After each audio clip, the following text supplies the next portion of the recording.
3, 2. Thank you all for joining us tonight at Gnomon for another industry event. I'm your host, Jared Krzyzewski. If you are in need of closed captioning, head on over to the Gnomon Facebook or YouTube channels. As always, we'd like to thank our sponsors, Dell and NVIDIA. Without their support, we wouldn't be able to bring you the amazing content you are about to see.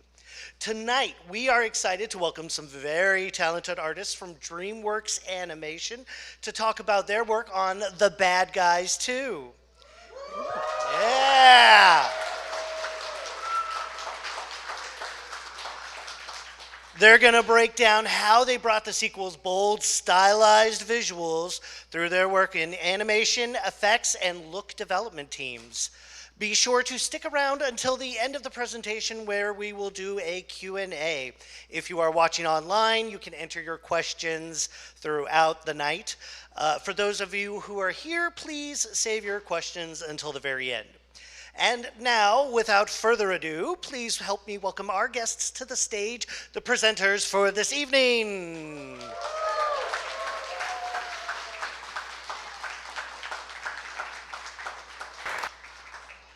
Hi, everyone. Thank you all for joining us here at Gnomon. I'm going to do some quick introductions for our audience, and then I'm going to let you guys take it from here. Rachael Yang is a look development artist who has been at DreamWorks for 6 years. She has worked on Trolls World Tour, Puss in Boots: The Last Wish, Kung Fu Panda 4, and is now working on Shrek 5. There we go. Brooke Shay Bradford is a supervising animator at DreamWorks who was recently named one of Variety's top 10 animators to watch. She has worked, it's huge. She has worked on several feature films, including Kung Fu Panda 4, Trolls Band Together, and Puss in Boots: The Last Wish. Yori Kumalasari is an FX artist who has been working with DreamWorks for 7 years. She was the effects lead on Kung Fu Panda 4 and Trolls Holiday Special 2, and received an Annie Award nomination for her work on Kung Fu Panda 4. That's huge.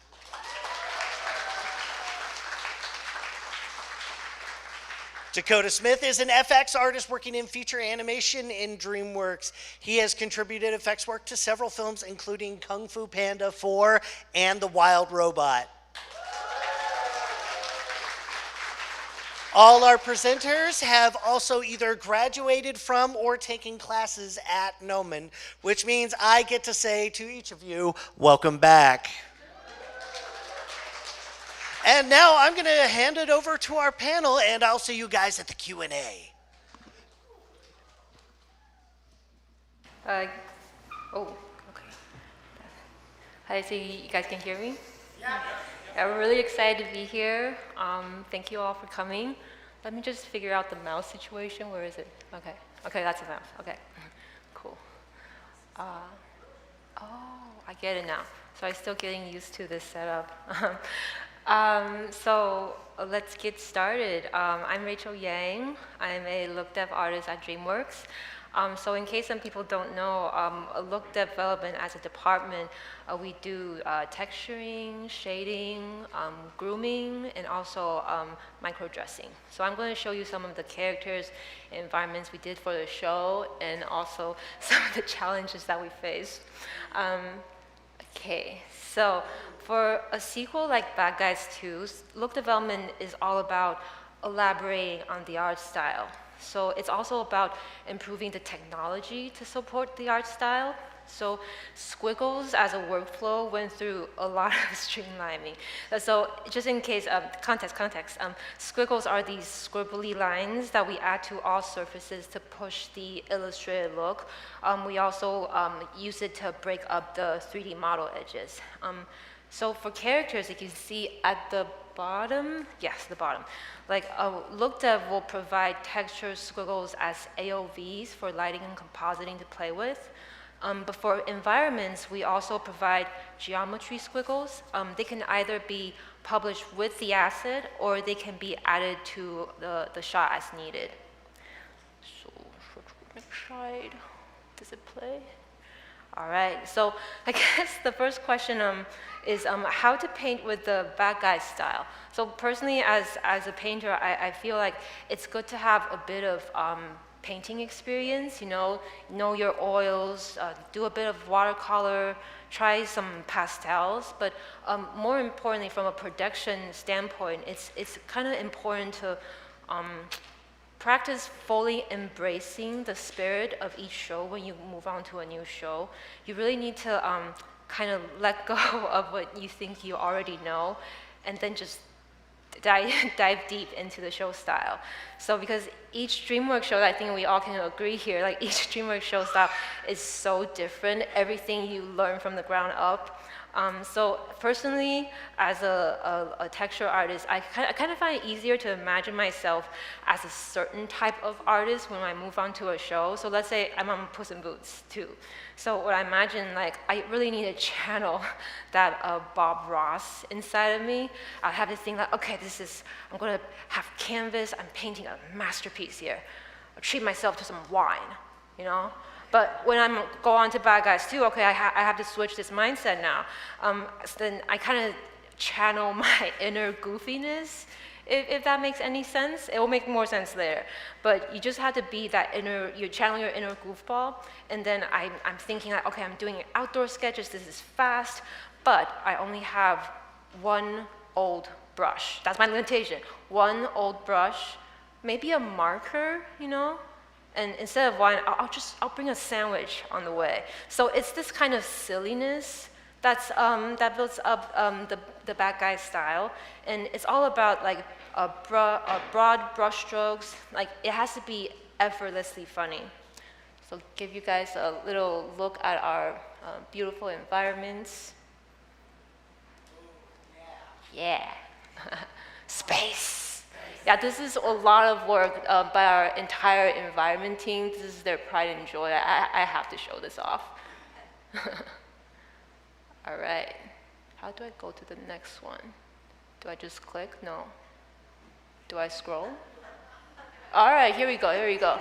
So we're going to talk about look of picture here. So all of that, what we're saying is we have to condense these into a few elements so everyone can follow. So there's the element of lost and found, there's these rake scratches, there's sketchy lines, there's thing we just introduced called squiggles. And the whole idea, all of this has to be wrapped in this idea of sophisticated silly, which you'll see more and more as we present our work. Okay, so this is the concept art for the Betty Beater car. So this is one of my early assignments. This is the image that we start to and we take it to model and texture. So notice how all of the four to five elements we talked about are all on this car: the lost and found, the brush strokes, the sketchy lines, and then you notice like how all of these like these pathetic water-stained shapes, like they're round, blobby. The sun bleach marks are also round and blobby. So this is the essence of the concept. So here comes the point. So it's not always the goal of look development to copy the concept art one-to-one. So it's more important that you understand the intent behind the concept, and then you push the idea further. So, okay, we get it now. So the Betty Beater car is supposed to look dirty, kind of pathetic actually, but in a very funny way. That's the whole point. So this is the final texturing and shading I did for this asset. You can see, let me see. Go faster, render. Okay, you can see like the sun damage shapes on the top of the car. Like I tried to accentuate the round and silly shapes. And then actually all of the rust, the scratches, the mud, and more like water stains. If you look close enough, like all of it is actually hand painted with that squiggly, doodly vibe. But the thing is, like on this show, I think a lot of people can agree, like you can't really use, like project any photorealistic textures on. It just doesn't fit the style. So even the dust marks on the windows, we have to like imagine, like there's dust on the window, and then we use a brush, like use a brush strokey way to wipe it, to just put brush strokes everywhere. Play this, and this is the final result. You guys look at it. Like, also interesting, like for this car, because it's their main car, we actually had to think about characters as part of the composition. Like where we put the dust marks was actually really important, because if it's too solid, or it's like it's in the right it's not in the right placement, it will block the characters' eyeline and their expressions, and that's not good for animation. So that's one thing we had to think about as a character artist. Okay, so we're going to talk about one more element, and that's level of detail. I forgot what I'm going to talk about this. Oh, right, trees. So when talking about level of detail, we're going to talk about our LOD tree system. So on this show, there's actually many ways to grow a tree. You can see in the middle right here, like on the cypress, we grow some of these curves off the sides, and then at render time, they're going to look like brush strokes. And then we have this palm tree, which we talk about geometry squiggles. We use those geometry squiggles to break up the big leaf shapes. In the middle here, if you see, like this is, we can hand create these graphic grass cards, and then we scatter them on the ground plane for ground cover. So, but the trickiest thing was actually these voluminous puffy trees. So what we did was, modeling gives us the blob. That's the shape we have to follow. We remove the blob. We put instance points in the blob. The instance points will later become leaves. And then we render. Oh, sorry. Then we render. Yeah, here we go. Okay. So, but the thing is, we started out with a PBR shader, and just so you guys know, Bad Guys 2, even it's stylized, it's actually a PBR show. We don't use toon shading until we need it, because PBR materials gives us more control. And also the Bad Guy style, it's not really about, it's about simplifying materiality. It's really not about stripping it completely away. So, but for the trees though, because when we were using physical-based rendering, all of the leaf detail, it was just too much shadowing, too much noise, and it was just not graphic enough for the style. So we tried toon shading. So, so for the trees, the puffy ones, we use a custom toon shading setup on the show, and we have 3 LOD switches. So you can see on the far, what do you call this? This is right? Right. The right, thank you. On the far right, like this is toon shading at its best. Like the shape is clean, the shading is clean. But if we needed the trees to be more in the foreground, or maybe it's like a hero tree, then we slowly crank up a procedural color noise that you can see in the middle of the tree. I'll have to let this play and go to the next slide. Do I just go? Sorry, I need to figure it out. Yeah, I'm trying. Okay, yeah, thank you. And so this is the final result with all of the different vegetations and us switching LODs on these trees. And you can see some of the grass cards right here.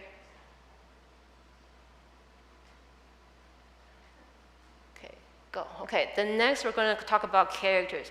So for characters, the challenging thing was doing painterly fur and feathers.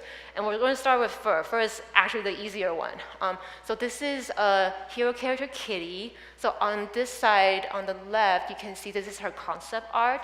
And you see like how she has like these spots that has these very specific brushstrokey rake marks in it.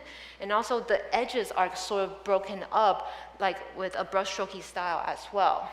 And then on this side, the fur grooming and surfacing was actually done by our senior character artist, Carson McKay. Like what we do here is, this is called what we call a paint over. So we do a first pass of the grooming and shading, and then we render it, send out an image, and then we hand it to the art department. And then what the art department will do is like they'll go over this and then paint on top of it. They'll be like, oh, maybe we move this spot somewhere else. This spot doesn't look right here. Maybe this spot we have more brushstrokes right here. And then you can see if you compare especially on the under the eyes, the spots we actually reduced after the paint over. And this happens a lot in production for animal grooms, especially animal grooms with patterns, because they have so much expression going on around the face and eyes. Like a lot of these like spots, dots, they stretch too much and get distracting, and it kind of gets in the way of character performance. So long story short, it's better to keep it graphic and clean. Okay, so now we're going to talk about the shading side of her fur. So her fur actually is a blend of two types of hair shading.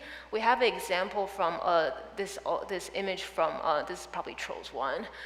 So you can see this is like, for example, this is a base geo with a color texture on it. So the first traditional hair shading method is what we call surface root, the surface root method.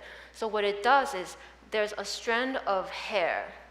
The curve at the root point reads the color texture from the skin, and then the entire strand of hair will inherit that color. So what this gives you is this very organic, like fur look that it's like the hairs have grown out of that texture. But the problem is, yeah, it's great, it looks organic, but it's a bit blurry. This is because the hair length will drastically affect what the final color output looks. So we need to find a way to accurately project this texture onto the fur. So that comes the second method, which we call the closest point method. So what closest point is, try to keep it simple, but it's a curve, and then there's a bunch of points on the curve. Each point has to do a closest point projection. It projects itself onto the skin, find the closest distance, and grab the texture color of that point. So hence it's called closest point. So for Kitty, like it needed to be the blend of two. So you can get the accurate like rake marks into the spots, but still have it look organic. And so some people might ask, like, well, why can't we just use the closest point method? It does the job, right? You want the spots accurate. But it actually, if we only use the second method, what will it look like is you have like a stencil and you have a bottle of spray paint, and you just, spray painted like a spot onto a gray cat, and it's not natural, it looks weird. So that's why any pattern animals on most of our animal shows, like it's a blend of both. With this play, and this is the final result. Yeah. One little other thing about animal shows is like we still have leather on these shows. So any animal show at DreamWorks, they actually want us to keep the leather texture a bit vague, make it fake leather, or else if you have too much skin grain on it, it's a bit like animal wearing animal, and it gets a bit uncomfortable, I guess. And so that's why like for on bad guys as well, we keep the leather fairly simple. Okay, go to the next. And finally, we're going to talk about Susan. Susan is probably the most complicated character on the show. Yeah, Brooke is nodding. She'll talk about more. Okay, so we'll start with the concept art, the gray one on the far right. Like this is also from the art director's concept design. They actually specifically said, okay, this gray image here, this is purely for a feather placement. They said we don't want to see every single feather on her body all the time, like because it's too distracting. Like if she was put against the other characters on the show, she will look too eye-catching and noisy. So in the middle, this image is the actual shading quality they wanted from us. They wanted like the feathers to look like they were painted on, like it has to have a lot of lost and found. And she has a lot of night shots. So they want like when the light spins over her, you see that bloop, bloop, bloop, like glistening effect, like going over her body. So her shading is also very light dependent. So it's a very time-consuming task to get it right. So this is done by my supervisor, Andy Harbeck. This is only like one of the many performance tests. Right here you can see how we keep, there's almost like no feathers around the face. We actually use fur to do it, so to keep it painterly. But onto the wings, then when the light spins, you see like this glistening effect of the feathers. So this is the challenging part. I'll try to explain this right. But this is how we blend the feathers for her, specifically on the show. It's not for all shows, it's just for Bad Guys Style. So first you have the arm, the skin geometry, and you can notice like on the elbow side, you can see like this is actually, it's the feather shape modeled into the skin geometry. And that we hand it to rigging, we'll rig it, and animation, we'll move it. On top of this, like this feather, the colorful cards, they're CFX feathers. So CFX will take full control on these tiny little feathers on top of the arm. They go through this process called lamination. So what lamination means is each feather, when they overlap, they understand their relationship with each other. They also understand the relationship with each other and the skin. So when a character is deforming and moving a lot, all of the feathers will calculate their distance and their relationship with each other and the skin, and then do not penetrate each other when the characters move. And then on the bottom right, this is her head feathers. That's actually a head hair. So the feathers on the head also need to be sent to rigging and to rigging and animation to do full controls. And because of the shape of those feathers, we decide like it's easier to just consider it's hair. We'll use our traditional tube grooming method to do it and hand it off. On the bottom right here, on the left side, there's a pass of fur all over her face and all over her wings and body. This is the element that blends between the skin, the CFX feathers, the head hair, and everything else. And it also helps her kind of look a bit more brushstrokey and tie her into the other characters as well. Okay. Last step is what we call the stamp map. A stamp map is actually a tool we borrowed from Puss in Boots 2. So what it does is it's projecting these instance cards with some randomized normal information back onto the skin, and it's overriding the shading normals. So this is how when the light goes over the wing, you can see this glistening, almost like paint stroke effect. And that's all from Look Dev. Thank you all.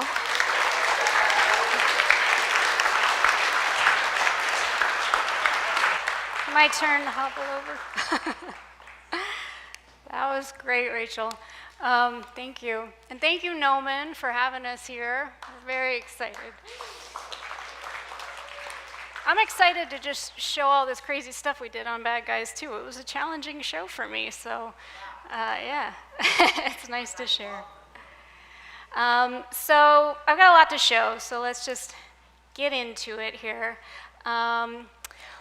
Let's talk about the Bad Guys animation style real quick. So these are a few images from our style guide that I'm going to show, which was put together by J.P. Sands, who is the co-director on Bad Guys 2 and the head of character animation on Bad Guys 1. So Jorge Capote also worked on this. He was an animator and character design who helped establish the look of the characters quite a bit. So this was sort of our Bible. So obviously silhouette was super important to us. It was all about the jelly bean and the facial features. Everything was very rounded off, the mouths and the eyes. And you can also see we're He's getting into some of the expression lines in the upper right. And those were actually controls we had on the rigs that we could move around and pose as we wanted. Some eye shape reference, very important to keep these characters on model, so we really stuck to these shapes as much as we could. Again, you can see the expression lines and like where we should be placing them, and we had total control over that. Some mouth shape reference. You can see there's a lot of different teeth in there. We had a lot of stunt teeth on these characters that we could swap in and out. So a lot of choices, but this kind of told us what the rules were and when we could break them. And hand posing, super, super important. So this is just talking about appeal in our hand poses, and how to get like a dynamic expression through the arms and the hands. So. And then I want to talk a little bit about spacing, which was a key to our animation style. So spacing is a change in pose from one frame to the next, and the distance that travels. So Bad Guys takes a lot of inspiration from traditional 2D animation, of course, and we exaggerated the spacing based on that. So the animators would choose only the poses that are critical to convey the motion. So for example, here you'd see normal spacing, you have all those in-betweens. In Bad Guys spacing, we just hold that pose for that amount of frames, and then we would slam it down over one frame. And this exaggeration really makes the performance more impactful and more graphic. And so we help the audience track that motion with smear frames, which are the drawings that you can see in that image on the right there. And that, really kind of describes that line of action for the audience so they can follow it. And motion blur wouldn't work for us in this case because you're moving from point A to point B. If I have my arm up here and I needed to swing down here and do it in one frame because I just want it to be super sharp, I can't do that with motion blur because you're just going to get a blur from here to here, and you're not going to know what happened. So I can do it as long as I draw in those lines. And so we were doing that and planning for that as we were animating. So here it is in motion. I'm going to try to play this. So this is normal spacing in CG. She's just moving through that and interpolating through that. And then this is Bad Guy spacing. So did you see that? Like how much sharper it is? I'll play it again. Chunk. There it is. All right. And then we're going to watch it a bunch of times. Okay. Animation development. So this is our time in pre-production, the pre-production schedule for animation to start testing out the character rigs and developing the character's personality and their behaviors through various performance tests. So it's a very collaborative process with a lot of back and forth, obviously with directors, but also with rigging, sometimes modeling and cloth character effects. So as we are getting these characters ready for production, there's a lot of tweaking that's happening with all departments. And usually the supervisors, like myself on the show, we will also lead a particular character in animation. So we're also putting together pose libraries with various expressions, some lip sync shapes, and some body poses that really just allow the animators to work much faster once they get into their shots. So these are some early 2D designs for Pigtail. They were done by Jorge Capote. Just, experiments. This was well before we got into animation development, but he was doing this stuff early on to try to figure out who this character was going to be and how far we would need to take her in our animation. Some body poses by Jorge. He's great, a lot of fun stuff. So he was a huge inspiration to us. And here's a 2D test that he did early on. And this was really showing Pigtail's strength. She's a very strong character. So that was just some stuff for him. And now this is an expression test by the lead on this character, who is Anthony Gray. And again, he's taking inspiration from those 2D tests. We'll see if I can loop this so you can watch it while I talk. And he's really just seeing how far he can push that rig before it breaks, trying to hit some of that appeal that Jorge had in his original designs. Yeah, and so this is kind of the first step in the process to building our pose library for the animators and starting to give them expressions that they can use in their animation. Okay. Oh, I don't know how to, there we go. It's always tricky to get to the next slide. Oh, there should be audio here.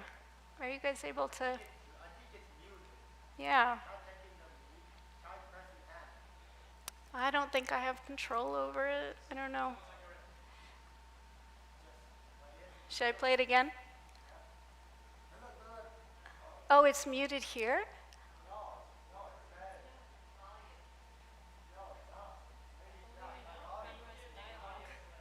Yeah, well, it's okay.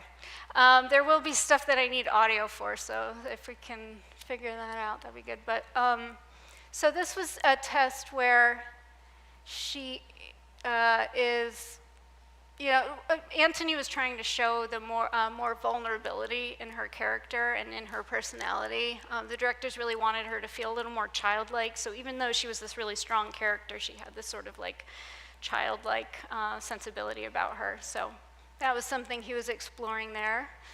Let's see, I'll try one more time. No, okay, we'll move on. So this is Kitty, some early concept drawings for her, our antagonist. And again, some more drawings from Jorge. Some great info here, as you can see, for modelers, riggers, and animators. And I love this low pose on her. It really reminds me of a leopard, like stalking their prey. The cat-like flexibility in her spine. So we're thinking she's a cat, so we really wanted to consider that as we were working.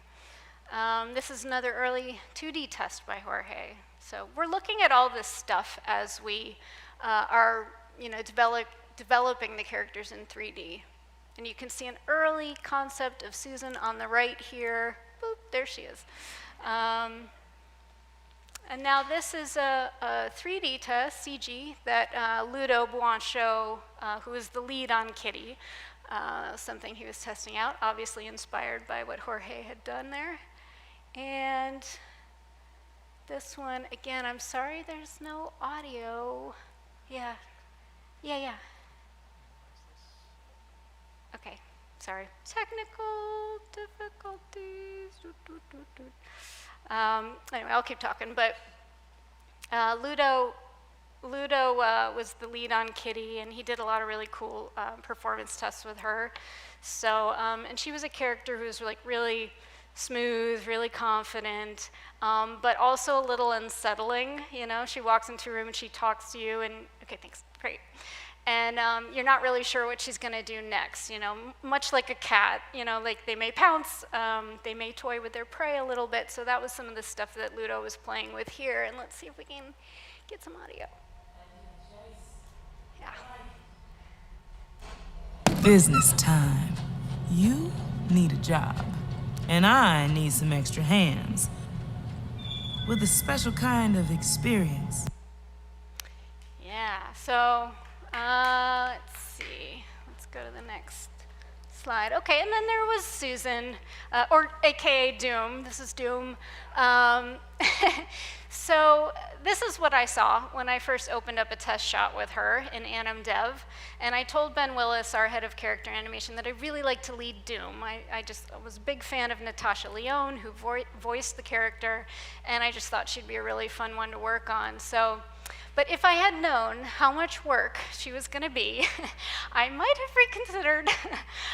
There were just a lot of things to figure out on her. So she's a bird-like humanoid, essentially. She has wings that are actually human arms, and she has human legs. So for a bird, the knees and the ankles were just in the wrong place, basically. And she has a beak, of course, with no teeth, although we did give her stunt teeth. And several sets of them, and that beak just required a lot of shaping, and it goes on and on. So, so the first thing, of course, was the wings. Not only did she have wings for her arms, but we hadn't really figured out how these wings and feathers were going to work until we got to animation. So We had a model and a rough idea of what the directors wanted in the design, but how we were going to implement that in 3D had not really been figured out yet. So first we tried this, which is essentially the wild robot wing setup with the coverts and the primary feathers and all that information, and it was just stuck to her arm. So we tried that first, because that seemed like the easiest way to go. And this is an early pose I did with this wing setup, just to try to match some concept art that we had. And it wasn't bad, but it wasn't great either. It was just too complicated. It was too much to control, really, for what we were going for. And it just wasn't hitting the director's vision, really. So we moved, well, here, this is me moving the rig around so you can kind of get a sense of what it was doing. You see it's breaking quite a bit as we bend the arm, because she's not a bird. She needs to bend her arms like a human, so it wasn't holding up, really. So it was just overly complex, so we decided to try something else, which we called feather fingers. So that's what this was. Of course, the question again was, will it bend? No, it will not. So we decided to try something else, which was this plane with the slits in it, and this was a drawover I think Pierre did. So then we had to go back to modeling a second time, and it would have to be re-rigged. So in the meantime, I worked on this animation test with her early rig. So you can see our concept model in the upper left, and this is, again, some more 2D animation by Jorge. So all I'm doing here is just trying to study how he is shaping certain things. Let me loop that. How he's shaping certain things like her beak, the eyes, and also her hands. And also how he's moving through certain phonemes, which are the sounds that you make when you speak. And how he's using the teeth. You can see they just sort of pop on and off, and it totally worked. So I also studied a lot of Natasha Lyonne and how she talks through her teeth quite a bit. So we sort of played into that in some later tests that we did with Doom, and it just worked for her, so it was a win there. Back to the wing. So this is a drawing by Jorge again, and rigging needed each of these wing sections for her in the middle to be modeled out straight, so then we had to repose them to kind of bring her to a neutral that was ready for animation. But then, of course, will it bend? Well, kind of. It wasn't great. There was actually quite a bit of work going on under the hood to try to get from point A to point B with this arm bend. It required a lot of finesse, and we weren't really quite sure how it was going to work in shots, but I decided to try some full body poses anyway. So here are a couple of those, and we showed these to directors, and they said, I don't know, it kind of looks more like fur than a wing, more than feathers. So we went back to the drawing board, and then we tried this, which ultimately was just a merge of Plan A with the feather fingers and Plan B with the wing slits. We kind of merged those together, and that actually felt like the right idea. So with some shaping, we were able to get some more appealing flow through these feathers and some variation across each of these scalloped regions.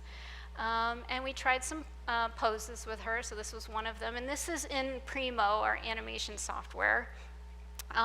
This is what we were looking at while we were animating her. And let's see, you can see, well, you saw how she looked in Rachel's Look Deb presentation, but this was our representation in Primo, which was feeling a lot better to everybody. And so finally we were starting to lock her down, and this took several months, and I think we had over 200 versions of her rig before we were like, okay, we did it. That's quite a lot for us anyway. So. And then the director said, oh, and she has to fly. So there was no way that her little baby arms were going to make a convincing bird in flight. So I tried this scaled up pose where we just really scaled the heck out of it and went for it and made her look like a raven in flight. And I will show those shots later so you can see what it actually looked like. Luckily, she's in the dark and it's kind of obscured, so we totally got away with it. But normally, we don't scale the rigs that far. That's a no-no. And there's just another pose of her in flight. Her legs are bent all the wrong way for a bird, but I think it's pretty convincing. I don't know.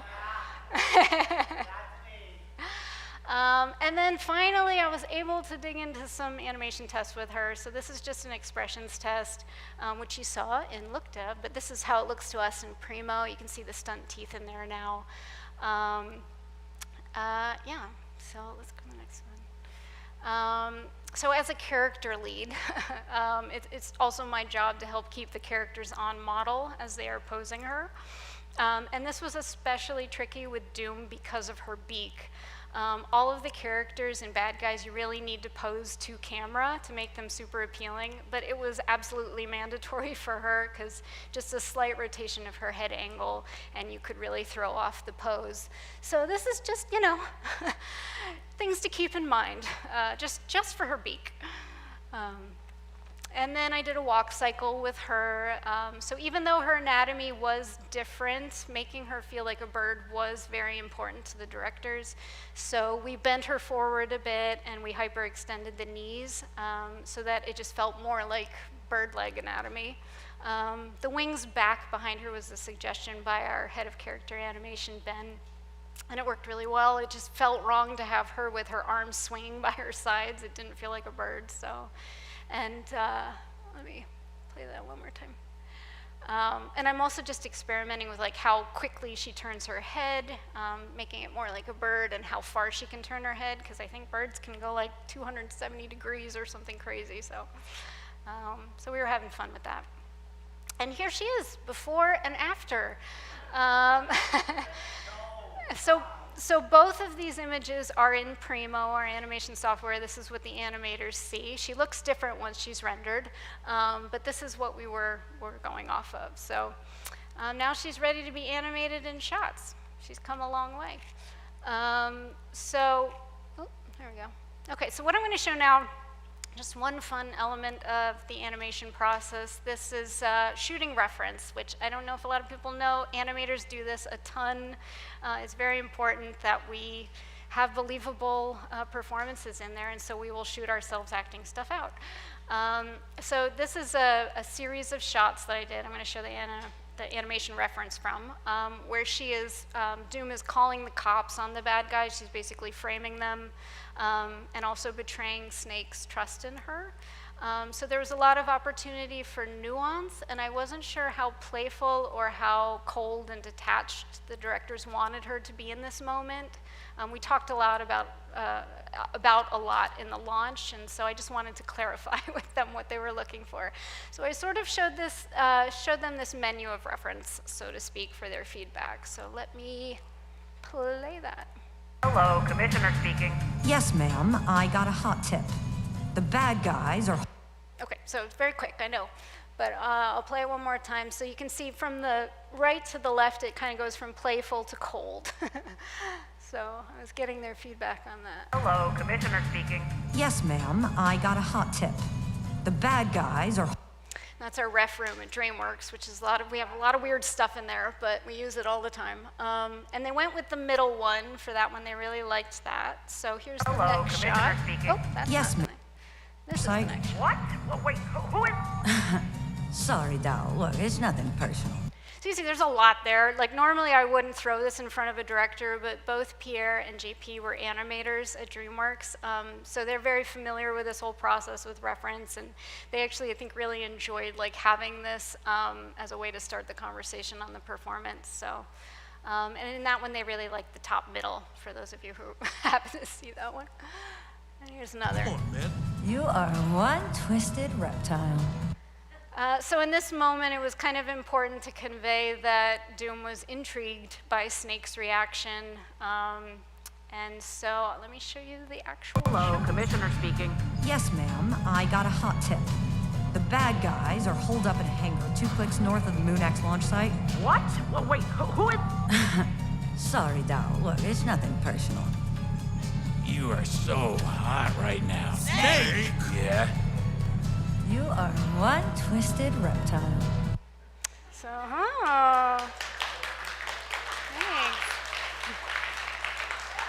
thanks. Oh, sorry. Hey, Susan! Actually, Hey! it's Doom. Susan is an alias. Ooh, Okay, so I promised some Doom flying shots. So there they are. These were animated by Dane Stogner, who's kind of like our resident flight expert in the animation department. So I'll play one more time, but look for that flight pose. It's in there. Oh, hey, Susan! Actually, Hey!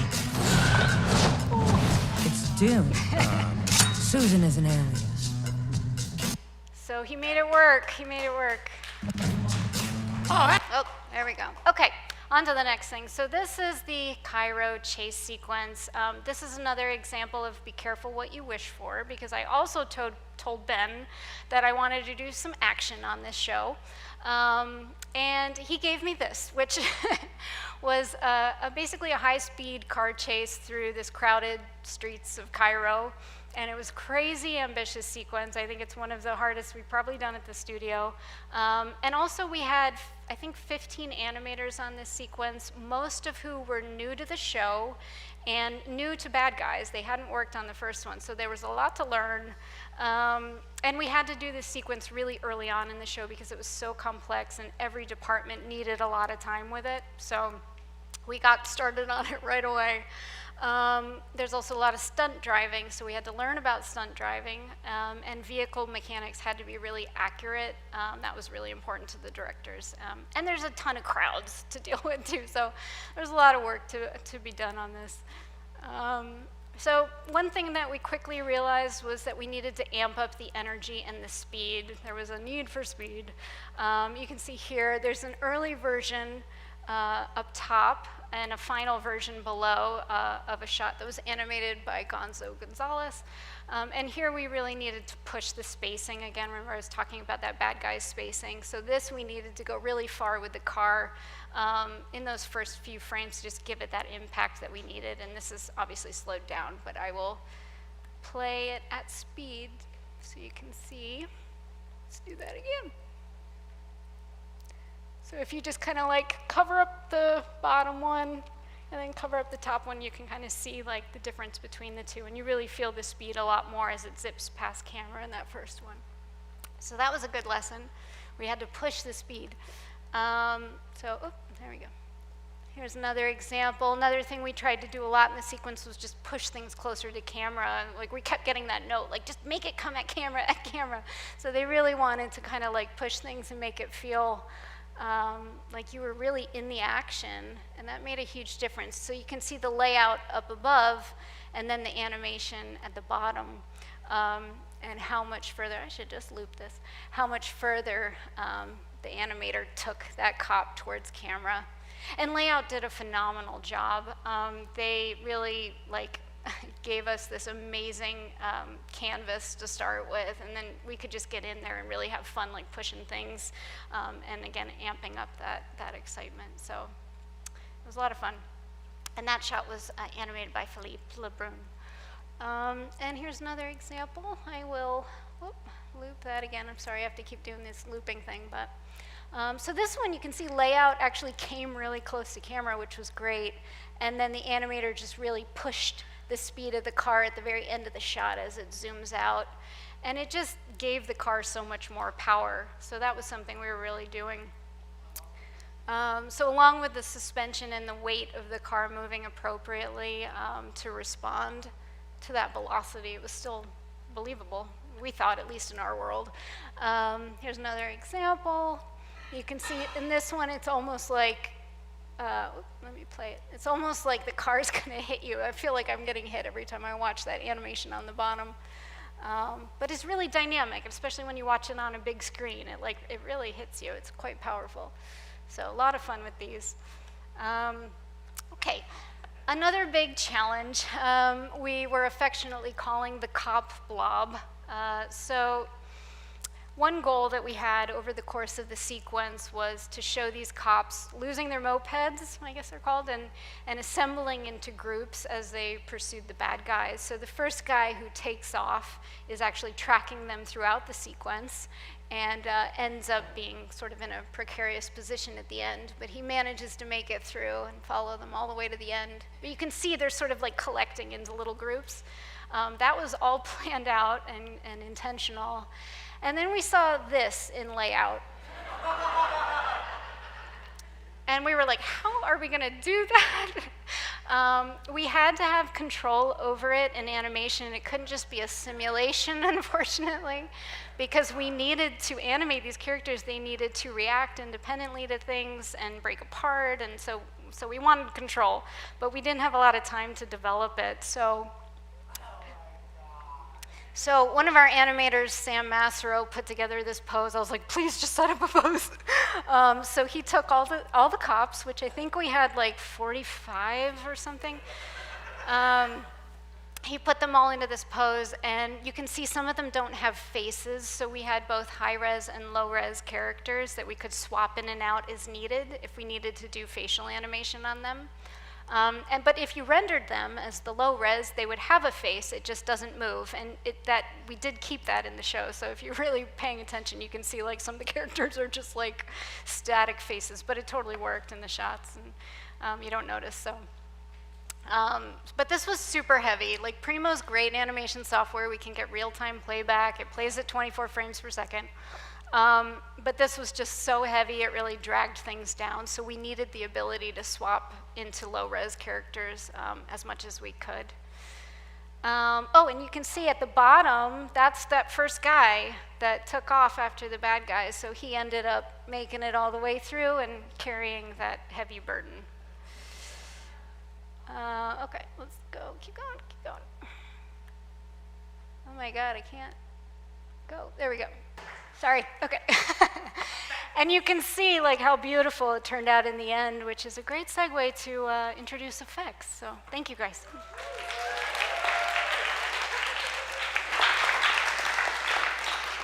Hi guys, my name is Yori, and I'm one of the effects artists that work on the bad guys too. Thanks. Oh, thank you, Brooke. That was fun. Sometimes I always forget that I was on stage. I was like, wait. It's like I should be too relaxed here. So anyway, so we saw the first sequence in the movie Bad Guys 2 where they stole a car from this billionaire guy, and they ran off with the car and drove around the city, and then the cops, and the cops were chasing them on the scooters.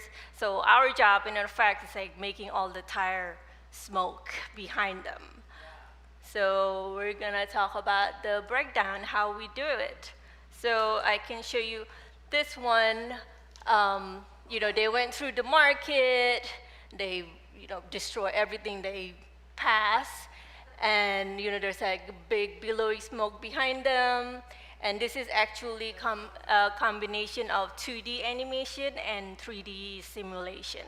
The 3D simulation is, we do it like we always do, like with volume, but then we have to convert it into points, and then after that, we're gonna turn it into something that looks like 2D. So before we begin the shot, we will have a launch by the head of effects, the visual VFX soup, and the directors, how they want us to do the smoke, how it's supposed to look like, how it should behave. So we got this style guide that was provided by us, and it was drawn by the 2D artist that we have. We only have one 2D effects artist for this movie. His name was Olivier, and he lives in Australia. So we first, they told us, okay, if it's in a profile shot, make sure, I don't know where mouse is. Where is it? I can't see. Where? Okay.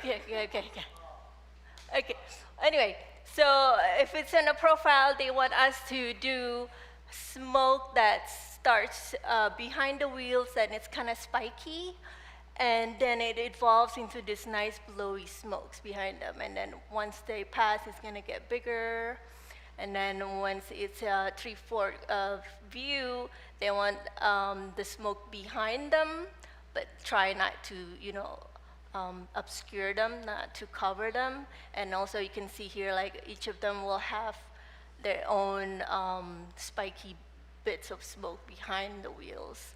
And they want us to make sure each of them have their own trails, but it becomes one big smoke behind. And this is from the front, but in the movie we end up not having this giant smokes for some reason. I don't remember why, but so this is again another style guide that was provided, and again they remind us to have the trails from each of the scooters, but do not make it individual smokes like this, but instead make it a nice silhouette behind them. And this is the style guide when they went through the market part, and they want us to fill out the space with a big billowy smoke behind them. And also there's some layers that was needed. So like in the front, all the debris that, like the fruits, the toys, the car, anything. And then again, that spiky dust behind them, and then more debris, and then more big smoke behind all the scooters. So this is the sprite, some of the sprites that was provided by us by the 2D animators, and this is completely hand-drawn, and he gave us a few different variation of how, the size of the smoke. So, because we don't want each of the scooters has the same size of smokes or it behaves the same, so it needs to be have some variation.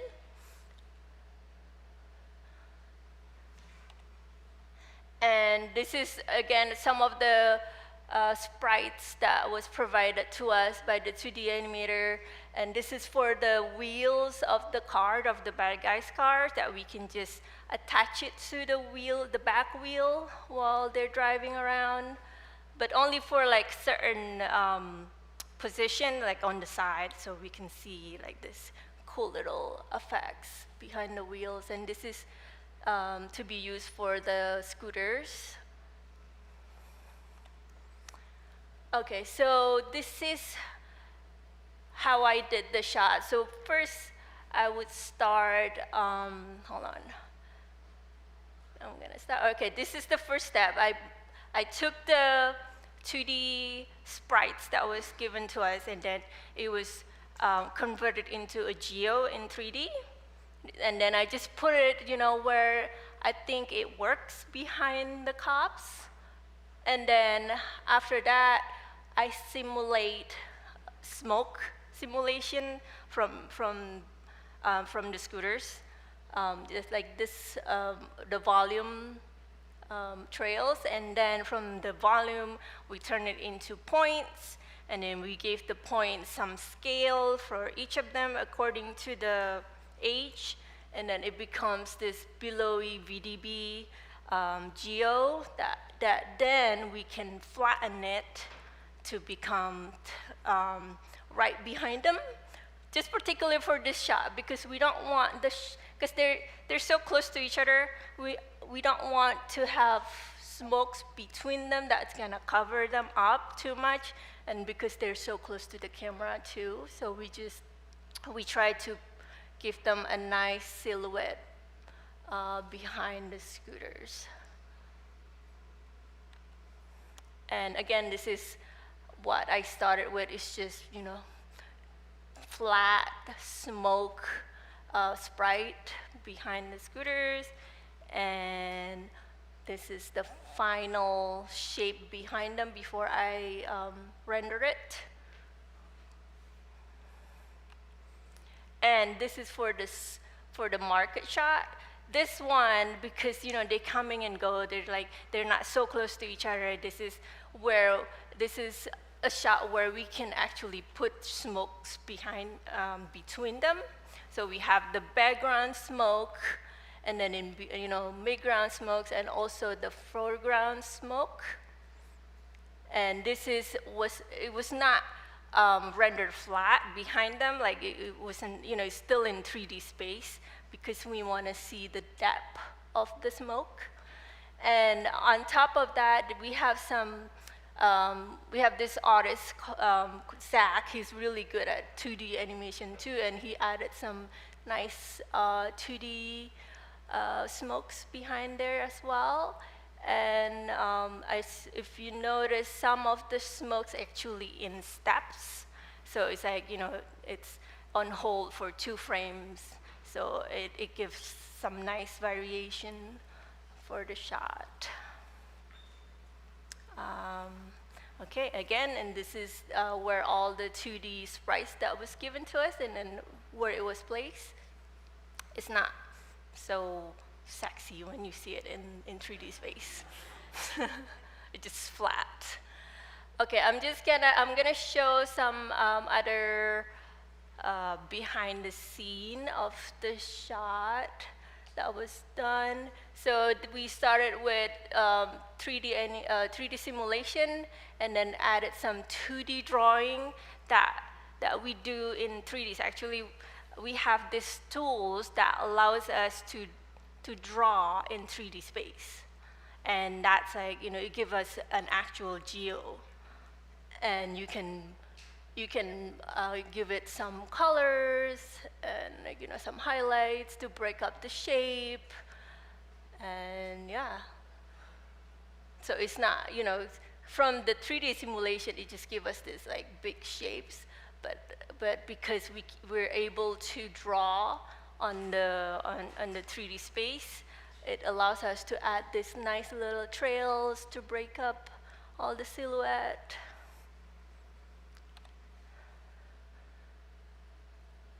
And then again, this is, it started with 3D simulation. We turned the volume that we did into a geometry, and then made it look like 2D, and then added more drawing on top. And then there's some debris in here that was placed as well.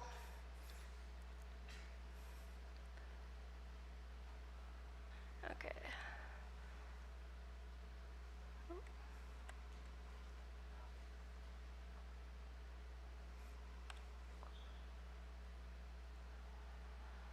The same thing. Here's, starts with 3D simulation, just some blobby shapes that turns into a shape that looks like a 2D animation, and then some hand-drawn smokes as well.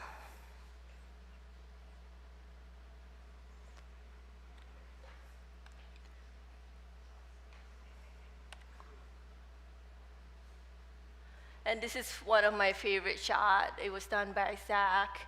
And you can see the bad guys car passing by with this smoke. This one is actually a sprite. This is just a 2D animation that was placed over there. And he has 3D simulation, and then he added some more drawing on top, and he breaks up all the shadows to make it look like it's motion blurred a little bit, and he break up the highlights as well. And actually, pretty cool thing is when we change the volume that we did in 3D into geometry, we have this light that we can control where the highlight's gonna be, or where the shadow's gonna be. So we have fully control over the color as well.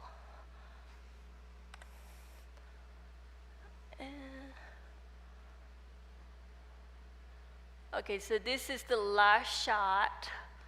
I mean, not the last shot. It's one of, ones before they got away. So the big crane fell onto the bridge, and then, big simulation happened, big smokes behind them. So again, you can see we start with 3D simulation, and this is the light that I was talking about. You can see, you can adjust the shadows, the highlights on the smoke. And yeah, this is a young shot, and she added a background smoke that's very light behind, and then it's getting, it's very opaque here, and there's some foreground smoke as well. And I want to show you something. Hold on. In the beginning of the shot, this is actually sprites. When the car landed on the street, it's actually 2D, and then 3D combination with it. So yeah, that's all. That's all from me. Thank you. And Dakota, he's another effects artist. Thanks, Yuri. Yeah, that dust is so cool, right? Oh my gosh. Yeah. Oh, okay.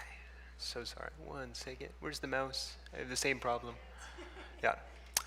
Great. Awesome. So, hi, I'm Dakota. I'm an effects artist, and yeah, I got to do some effects work for Bad Guys 2. Oh, shucks. Thanks, guys. So tonight I want to kind of talk to you about some soup, smoke, and sprites. But kind of more generally speaking, I want to illustrate some of the design and technical processes that we use to make these effects happen. And so to get us started, I would like to show you some soup. So I'm gonna deconstruct a couple of these smaller like one-off shots just to kind of show you like what our thought process was while we were making them. And so this little soup pour is pretty cool, pretty graphic. And yeah, let's break it down. Okay, great. So we start off with our soup mesh, and this is really nothing super special, nothing really to write home about, maybe a little bit blobby than some other fluids might be, but it starts to get a little bit more interesting pretty quickly when we start to add some of this color and shading information. And this is using a technique very similar to what Yori showed us with the dust, where we'd pick a point in space, we'd call that our light source and direction, and then we'd use this to sort of derive some areas of highlight, shadows, and midtones. So you can see in here, we have some shadows inside of the can of the soup, we have a core shadow on the side of the soup, and some midtones overall. And that's pretty cool, but we can push it further, which is where this little guy comes in. This little animated squiggle doesn't really look like much on its own, but when you slap it on top of our soup, it becomes this cute little anime graphic highlight. And this is kind of the crux of why I wanted to bring this in front of you today. Because normally highlights are something that we take for granted. Our render engine takes care of this. But throughout Bad Guys, in a lot of cases, the shading and the lighting, shading, I say in quotations, and lighting, were very tightly wound with the effects design process. So much to the point where even something like our highlights were an effects element. So that's pretty cool. That's really the big picture stuff that I wanted to show, but just to kind of wrap this up, a little extra spice thrown in there at the end was utilizing a very similar technique that we saw Yori use, which is where I just kind of drew in these little drips in camera space and then reprojected them back into 3D space.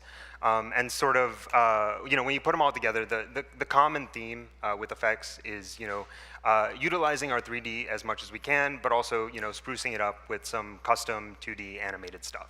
So, okay. Cool.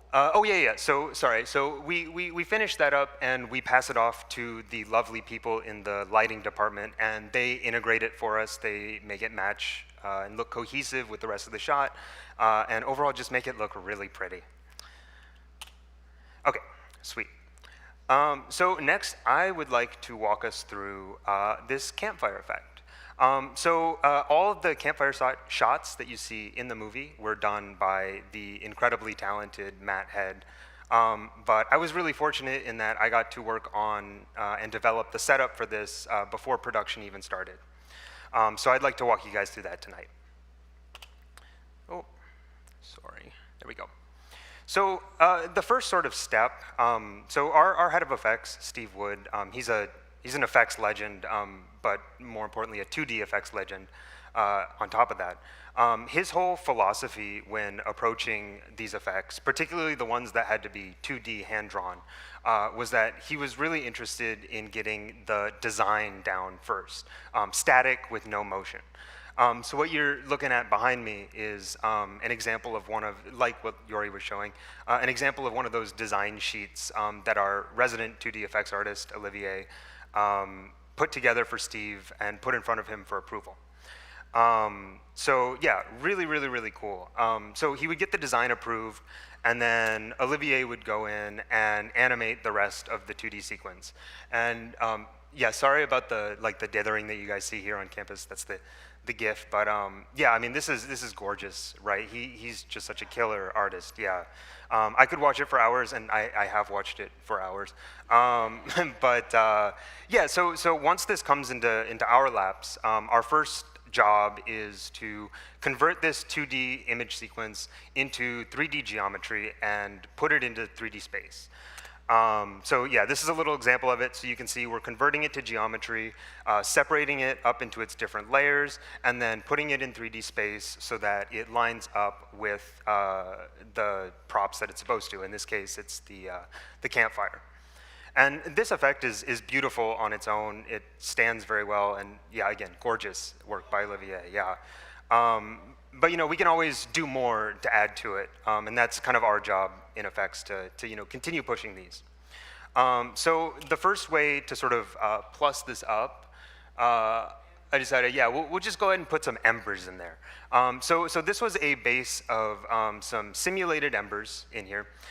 Nothing super crazy or fancy, but one thing that I want to point out, if you're a 3D artist and you've ever done any sort of fire or fluid shot like this, then you'll know that a really good way to get really nice looking ember motion when you're working on embers and fire is to simply take the velocity field from your fluid simulation and move the particles around with that velocity field, because immediately it'll get you 90% of the way there. It'll match pretty closely the movement of the underlying simulation, and it'll look cool. Unfortunately though, we were working with Olivier's beautiful 2D sprites that did not come with a velocity field. So what you're kind of watching behind me is sort of the process of building that velocity field from scratch, and just showing you kind of the shaping that I had in mind while putting it together. Again, this is nothing super special or fancy. Every effects artist does this at one point or another. But yeah, I just wanted to show you that cool little, the little, it isn't really a problem, but obstacle that we had to overcome when working on something like this. Before I move on, just to give a little bit of context for where this effect lives in the movie, it's in this sequence of shots where some of the main characters are sitting around the fire. They're kind of bantering. Doom and Snake are kind of flirting. So there's a little bit of a playfulness, a little bit of playful tension in there. So sort of as I was working on this and plussing up the effects, I was kind of thinking about what are some ways that we could make this more playful, stuff like that. And so the first thing that I sort of started to implement for this was these custom-made 2D Ember sprites. And so, yeah, you can watch sort of their creation process behind me. But I started by modeling some pretty basic Ember shapes. And then I took a look at a lot of Olivier's work to see ways that he was dissipating his effects and stuff like that. And so I sort of tried to implement some of those principles of erosion and asymmetry in motion when making these sprites. Of course, they're pretty small, so but yeah, so once these were finished, I think I made about 2 or 3 different variations of them. I popped them, I cherry-picked a few of the simulation embers that I showed you earlier, and I instanced these animated sprites onto them. And I don't know, I think it adds a fun little pop, pop, pop, pop, pop, pop, pop. It's kind of cool. But again, we can always push it further, and we can never have enough custom animation. So that's where these guys come in. These are some hero animated embers, and sort of the idea behind these were to create some embers that like maybe mimic like the log settling and like the fire crackling and pew, shoot little guys out of there. But of course make it fun and playful and stuff like that. So yeah, my sort of process for this was modeling out these curves that would end up being my motion curves, and then creating a procedural animation system to have these embers travel along it and stretch in areas where they move faster and then shrink and stuff like that when they get slower. Yeah, so then we put them all together. Yeah, I don't know. Obviously, this thing is carried by the thank you so much. This is carried by the beautiful 2D animation that Olivier did, but I think the embers are pretty cool too. But of course, there's a big aspect of this that we haven't covered, and that is the smoke. So let's talk about it. When starting designing the smoke, obviously I stood on the shoulders of giants because there was some really gorgeous graphic smoke in the first film. So yeah, so I pulled a couple of those together as reference. I was looking at what they did before, what was like really working about them, making them so appealing. And then I also took a look at some model sheets for some similar effects in different parts of the movie. So that's what the hot dog steam is. So I took those, put them in the back of my mind for reference, and then also we had these, from the first film, there were these style guides that were made for basically like guidelines for different scales of smoke. This one only shows the small scale stuff.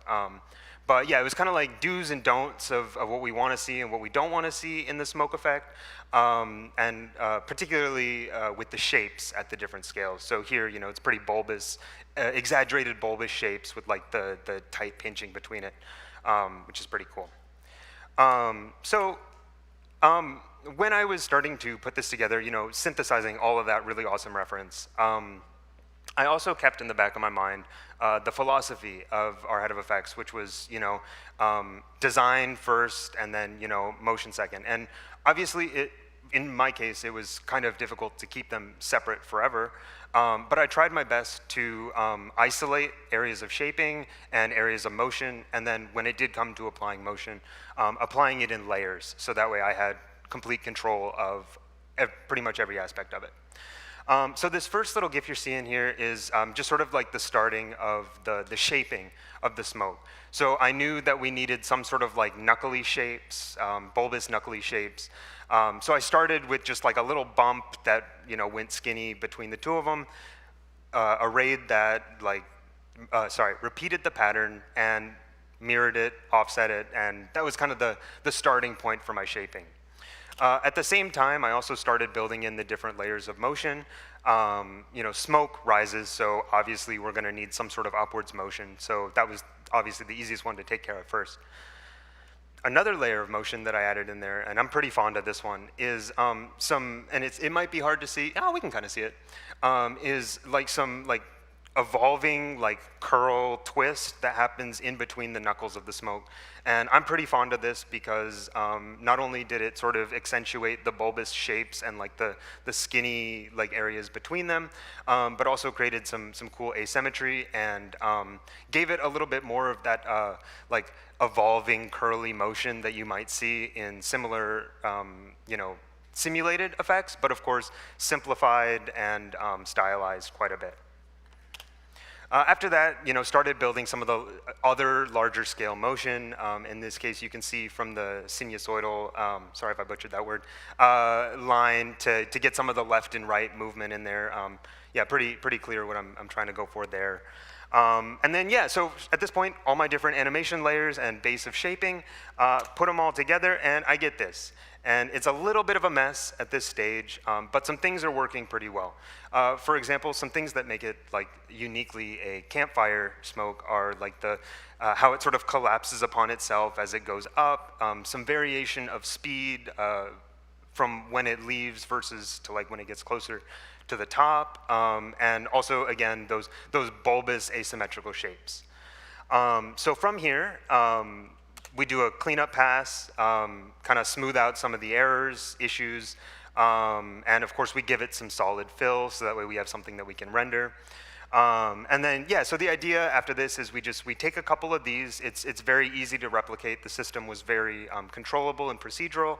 So we make a couple of different variations of these that we like and layer them on top of each other and give them a little bit of comp love. So we bring them into compositing where we adjust the opacity, the hardness of them, the gradation, or like the fade of when they start, when they end, and then also integrate it into the lighting in the shot. So yeah, put that all together, and you get this, and I think it's pretty cool. Yeah, thank you.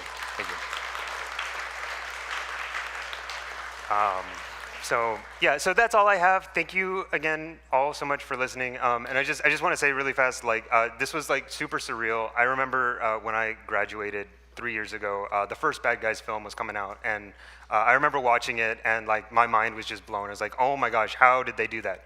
And then I got an opportunity to work on it, and it's like, oh my gosh, how did you guys do that? So this is the best crew in the world. They're awesome. So thank you.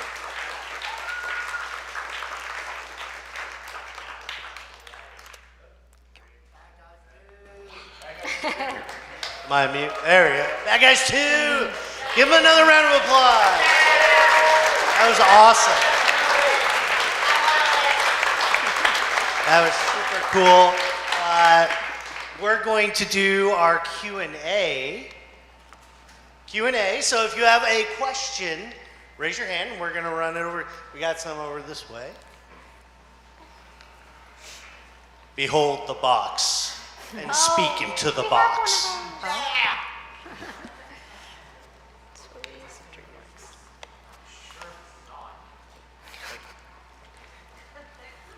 Box. Okay. So, now we got it. So I noticed in one of the slides that you passed by that in one of the notes of the characters, I'm not sure if it was the leopard-looking one or if it was the bird. Dune, I think her name was. It said to keep the character in negative space. I've heard that term before, but I'm not really sure what it means. Can you provide clarification on that? Keep the characters in negative space? Yeah, something about negative space. What is negative space? Oh, if I had to guess, I'm Go for it, guess. My guess is this a silhouette situation? Yeah, but it was on your slide, right? Or was it on mine? Yeah. Oh, we're talking about the notes from the slide. Yeah. Yeah, I actually haven't read into those scribbly notes. But it could potentially be, if it's about the spots, all of the spatial relationships of the spots are very important to the character. If it's talking about the bird, I'm assuming it's also about her silhouette, maybe how the feathers were breaking up. But sorry, I didn't read the little notes right there. I should have. Yeah. I hope that helps. Yeah. Thank you very much. I appreciate that. Okay. First question. Can I ask about something other than the animation and stuff? Can you? Is that what you're saying? Here's a question. Is the bad guys what? How? Wait. Let me think. How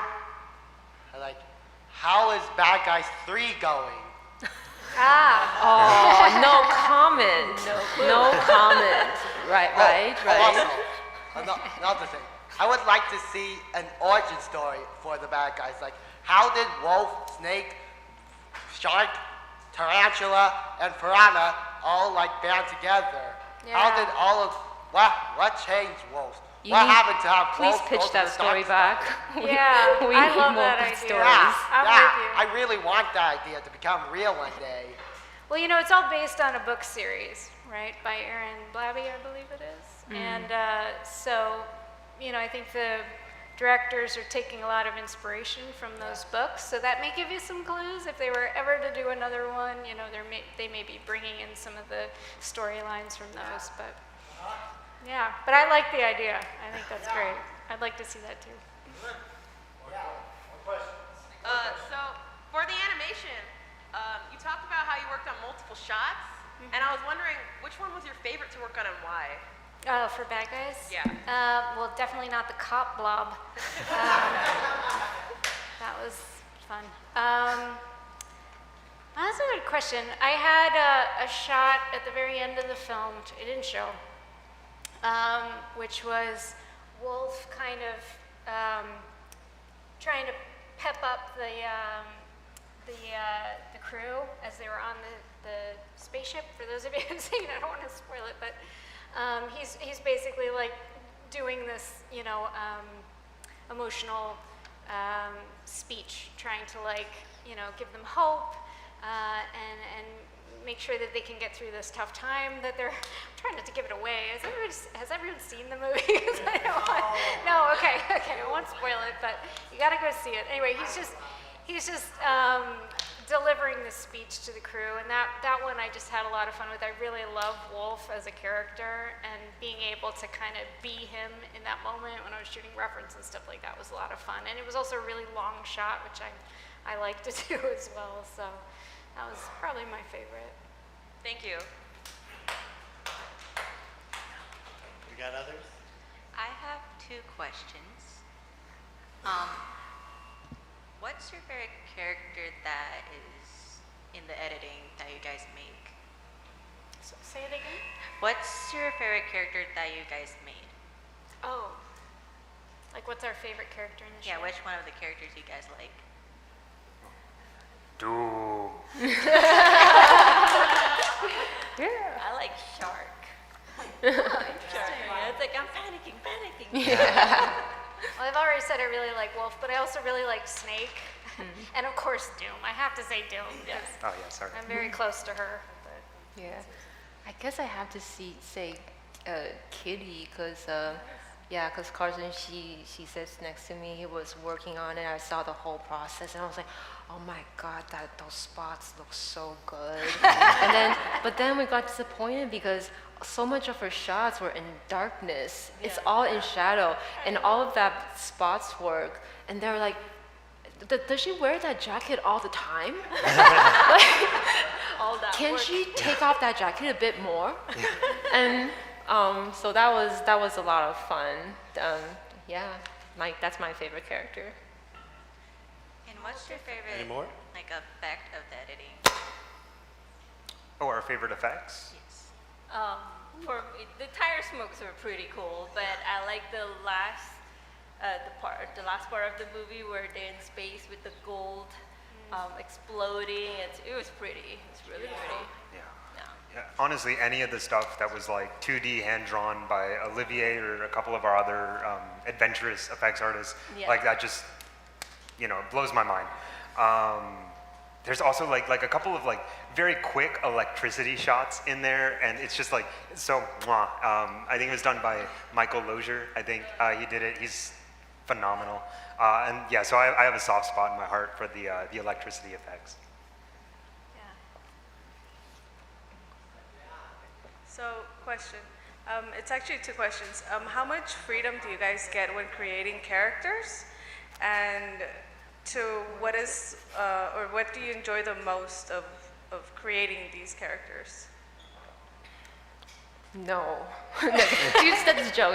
I don't have any. I guess in animation development we do get some push and pull. They're usually pretty fully realized by the time that they come to us in terms of their look. In Doom's case, it was a little different this time, but yeah, I think in animation, as we're exploring the personality and how they move and how they behave, it definitely does influence the show as a whole. It influences the directors. It gives them ideas, and so we get to have a lot of control, I think, in who they end up being in the show. So. I guess I was joking when I said we have no control at all, actually. But I think asset department gets the character right after modeling. So we get inspired by the concept art and also the model shapes. I think this is when a lot of our look development artists in the team, they're the average experience is 15 years. It is crazy. But that's really important because they come onto the show at this point. There's there's model colors and that's it. But with their experience, they really have a lot of input in like interpreting the 2D into the 3D. And this also involves a lot of like technical tools we have on the show, like stuff like Susan, and also like a lot of we have to add geometry sometimes onto these characters to make them look painterly, but also it had to deform with the character, and all of that. It's almost like our senior artists inspire back to us what the look of the picture is. A lot of times we're like one thing I guess I can bring up is on this show the art director's like, you know what, the first show we didn't have enough paint strokes on the characters. We really want to have more painterly feel on the clothes so it can blend into the environments better, but they were like, do it. No reference this time, and we all like freaked out. So, but then, and also the characters are always deforming, so it was really hard to paint and be like, that didn't stretch, that worked. But we would definitely had to, it was a bit like jazz, you kind of have to, oh, that's how he paints it, huh?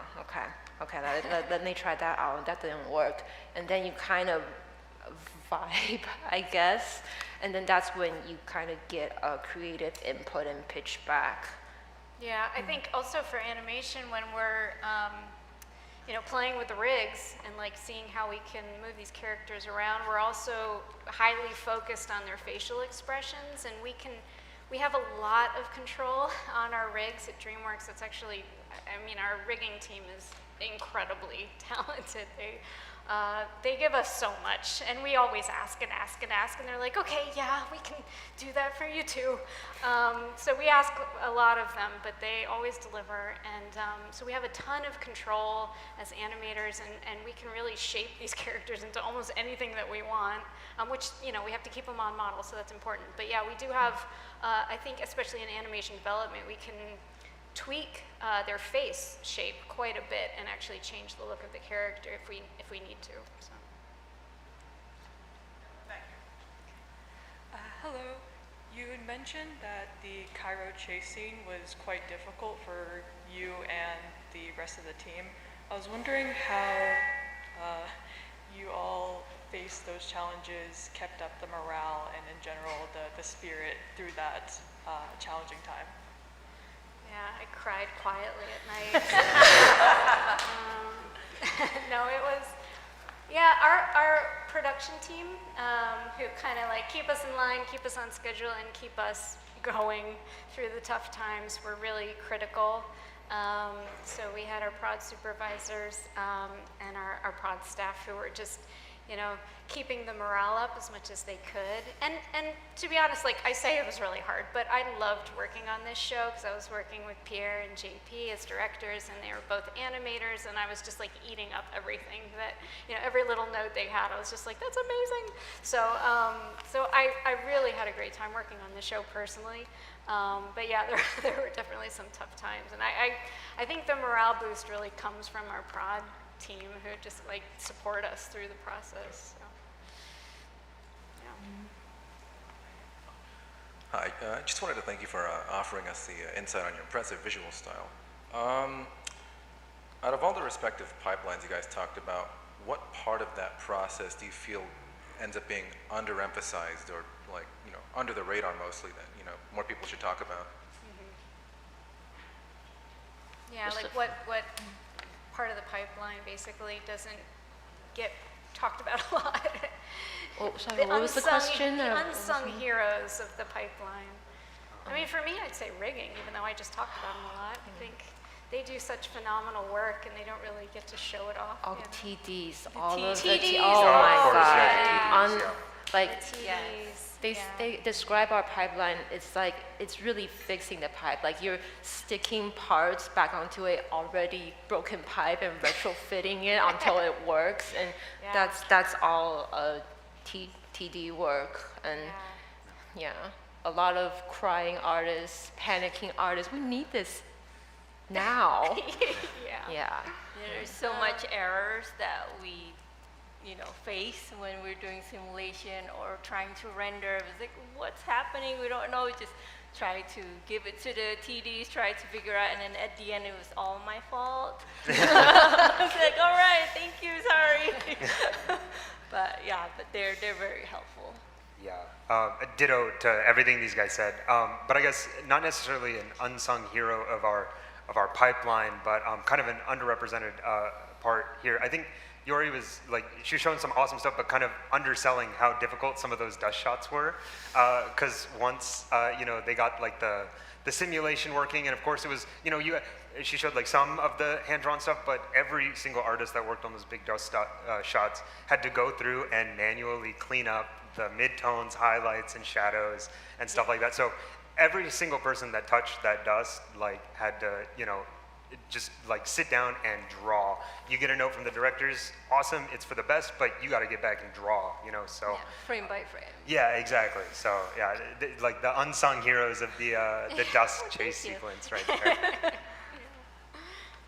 Cool. So thinking about like process and kind of keeping on vein with that, is there something from another film that you've worked on that you, like a part of your own process that you brought in that you thought was really successful? And then from this movie, is there something that you've learned that you're looking forward to take into the next film? I mean, I have an answer to that. Yeah, I mean, like our movie has different styles.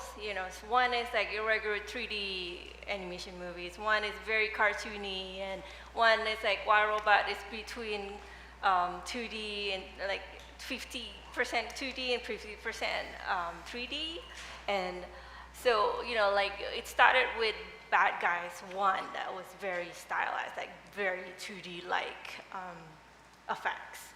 So they developed a lot of tools that was used for Bad Guys with the sprites and everything. And then for the Wild Robot, I didn't work on the Bad Guys 1, so I didn't know what some of the process was. But when I went to Wild Robot, and it was, a combination of 2D and 3D as well, but it's not as 2D as Bad Guys. But there were some tools that was like so cool that we could use in Wild Robot, and even some of the sprites, I just stole it from there and then put it there, put it in Wild Robot. Hey, it works. So yeah, Totally. so I think that's one of it. Yeah, is it cool? Yeah. Sorry. And then as far as like bringing stuff from this show to other shows in the future, I can only really speak for effects here, but working on a Steve Wood show, Steve is our head of effects, you just learn so much about the design process and like approaching effects from an artist point of view, you know what I mean? Which sounds weird because, we're artists and effects artists at that. But he really emphasizes design and gets you thinking in different ways about that. And you don't walk out the show the same person you came in because of that. It's a really awesome, positive experience. So. And I think, I might be wrong, people please correct me if I'm wrong, but I think the squiggles tool actually went through like a lot of, it evolved. So Bad Guys, I think, might be the first one who invented the squiggles line tool. But then effects had their own thing back then. It was called doodles. And then and looked, they were like, what? You guys have something called doodles? But we call it squiggles. And then and then you start to and then it's artist drives the tools. Like the art, you cannot control how artists use the tools wrong. It will evolve. And then doodles and squiggles kind of combined with each other, and then it got better and better into Bad Guys 2. But this one, someone correct me if I'm wrong, I think, and it went into Wild Robot, where they called it Blob Ross. I think, I think there's some connection there, and I think it also affects department drove that tool too, and that tool went into modeling as well in other departments. So kind of like that. Yeah.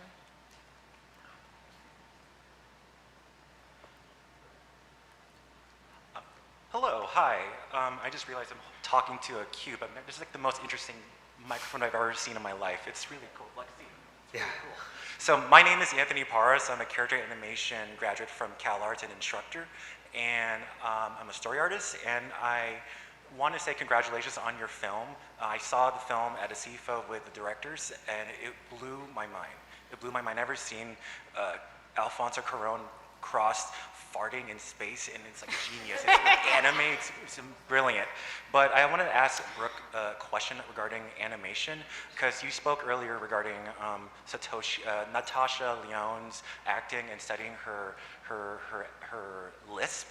But I want to ask you, what did you use for your own like personality? Your like, what kind of confidence in like ways you put into your own acting, into Doom? And a two-parter is, what do you guys think? What character do you guys think you are, but actually is? Like, what do you resonate the most with? What your characters in Bad Guys? Okay. Well, so just to clarify for Natasha Lyonne, it wasn't a lisp. It was the way that she shows her teeth a lot when she talks, which I think is really interesting, and I love that about her. She sort of like talks through her teeth, and she's always kind of got this smile on her face. Anyway, so I felt like it fit really well with the style that we were doing in Bad Guys, and some of the challenges that we had with the beak anyway, so kind of ran with that. But in terms of like how I sort of work myself into the shots, I guess is what you're asking. I mean, I'm really kind of hyper-focused on what I'm hearing in the vocal performance, if I have one to work with. And on top of that, so I'm trying to like find all the little nuances that I hear in the vocal performance, and usually it's just sort of instinct, I guess. Like I can tell when the character's smiling, when they're being playful, or when they're upset about something, just by listening to the voice. And then on top of that, it's thinking a lot about what the subtext of the dialogue is, so really what they're actually saying without saying it. And then thinking about that, like I've had shots where the character is, you know, just saying their dialogue, and I've written out exactly what they're actually saying. So as I'm, you know, playing out that character, what I'm really thinking in my head is, you know, what the subtext is, and it comes out in a very different way than if you're just listening to the line itself and acting to that. Yeah, it really helps kind of like specify who the character is, I think, when you're thinking about what they're really thinking in that moment. And then, yeah, I don't know if I have much more to add than that, but was there another part to your question? It was for these guys, right? Yeah, it was actually for everyone. I was asking, what character do you believe you are, but actually are? Like, for example, someone asked me, like, what character do you think you are, Anthony? And I was like, I'm Wolf, but actually, I'm Piranha. Who are you really? Yeah. Oh, man. I never thought It's about hard. that. Let's really, you know, psychoanalyze ourselves here. I'll start. Okay, This is go for tough. Okay, I want to be Kitty if I can, but impossible. In reality, I'm the Betty Peter card that I drew myself, because I really put a lot of my personality into drawing it. And I'm not treating this because technically in our pipeline, a vehicle, because it's rigged, it actually counts as a character. Yeah, it is. Yeah. Like the shell itself, it's called Skin Zero. It's got a rig. And then, yeah, like the car seats, like these are arms, so I didn't cheat it. Yeah. You're a vehicle. That's an answer. That's what you really A broken down vehicle. I mean, I'm not even going to answer this properly, but I see myself in all the characters. I really do. Which I think is what's great about animation, right? You can really appreciate all of them, and we try to, you know, make their performances relatable. And I'm definitely Piranha at times, and I'm definitely Wolf when I'm trying to be cool and charismatic. And yeah, there's definitely Snake. Yeah, my husband sees a lot of Snake. But yeah, so it's kind of everybody for me. You guys have a... Yeah, I don't know. I get nervous a lot, so I guess I'm kind of like Piranha, but without the farting. Maybe I do. You never know. Oh man. At work, I sometimes find myself sounding a little bit like Tarantula. Sometimes, like, I just bypassed the mainframe. And, what am I saying? Like, come on. But I would love to be Snake with like his like 20-pack. You know what I mean? Yeah. All right, guys. We have one last question here. One last. Thank you. How long does the animation process take from start to finish? Say again? How long does the animation process take from start to finish? Like for just one shot you're working on? For one shot and then the whole film itself? Yeah, well, we try to stay at a quota of around 6 to 7 feet per week, I think, which, oh man, what is that in frames? I don't know, or seconds. we speak in terms of feet, which is 16 frames. So translate that to 24 frames per second, which is a second, and you'll figure it out. I think it's like 4 seconds to every 6 feet. So anyway, 4 seconds a week is kind of what we try to do. Sometimes we do over that, so that gives you a sense of like how much animation we're churning out every week. And then the whole process usually takes several months when we've got the whole team on. I would say like from start to finish, just when we start animation to when we finish animation only. And then there's other departments, of course, surrounding that. But I don't know, maybe 8 months on a typical film. All right. Okay, everybody. I think that's it for tonight. Let's give our panelists another huge round of applause.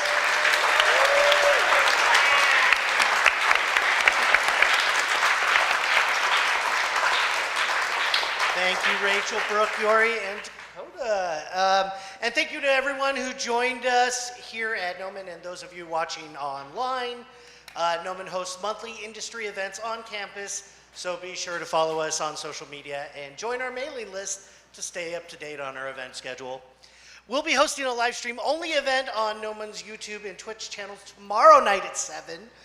Environment artist Martin Teichman will be doing a demo in Unreal Engine, so you don't want to miss that. If you are interested in touring the Gnomon campus, starting a full-time program or taking individual courses, connect with our admissions team by emailing admissions@gnomon.edu.